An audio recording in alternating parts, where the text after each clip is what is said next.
उपस्थित सम्मान्य वेंकैया जी,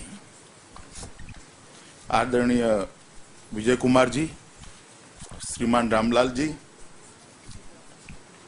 थावरचंद जी, दिल्ली प्रदेश Bharatiya Janata party unit के अध्यक्ष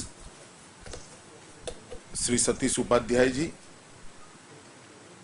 पार्टी के महासचिव श्री भूपेंद्र जी, उपस्थित सभी वरिष्ठ नेतागण, कार्यकर्ता बंधु भगिनी, सबसे पहले तो पार्टी के स्थापना दिन पर मैं आप सबको बहुत बहुत बधाई देना चाहता हूं। 6 अप्रैल 1980 के दिन भारतीय जनता पार्टी की स्थापना हुई और तब से हम पार्टी के स्थापना दिन को मनाते हैं।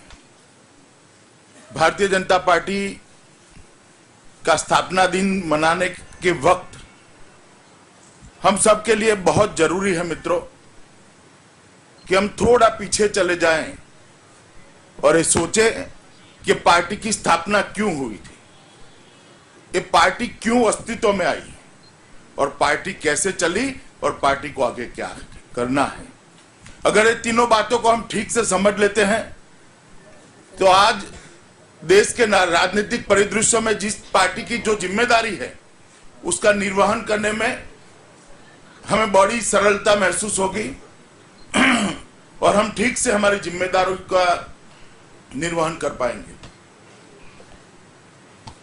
मित्रों, भारतीय जनता पार्टी की राजनीतिक यात्रा 2 हिस्सों में बटी हुई है, जनसंघ और बाद में भारतीय जनता पार्टी।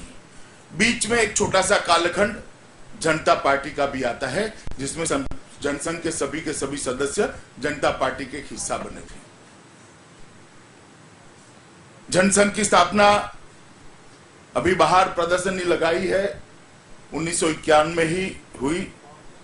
कुछ लोगों ने मतलब 10-11 युवाओं ने श्यामा प्रसाद जी के नेतृत्व में जनसंघ की स्थापना की।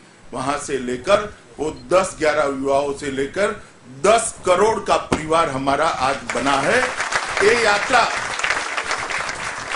मैं भरोसे से कहना चाहता हूं, ये यात्रा दुनिया भर की राजनीतिक पार्टियों की यात्रा में सबसे रोमांचक और सबसे संघर्षपूर्ण यात्रा रही है। इसका मुझे आनंद है क्योंकि मैं ऐसी पार्टी का सदस्य हूं जिस पार्टी ने देश के भले के लिए, देश की समस्याओं के लिए, देश की समस्याओं के निवारण के लिए न केवल कार्यक्रम बनाए, संघर्ष किया और उसके निवारण के सत्ता पर पहुंचकर आज उसके निवारण के लिए भी हम कार्यरत हुए हैं।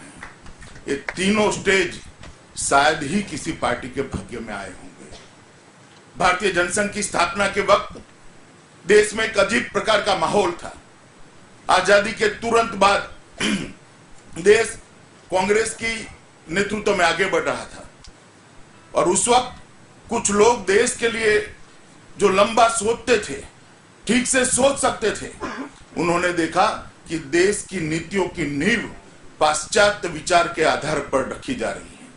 चाहे वो देश की विदेश नीति हो, आर्थिक नीति हो, औद्योगिक नीति हो, कृषि नीति हो या बहुत महत्वपूर्ण शिक्षा नीति हो, इसकी नींव पाश्चात्य विचारों के आधार पर रखी जाती है।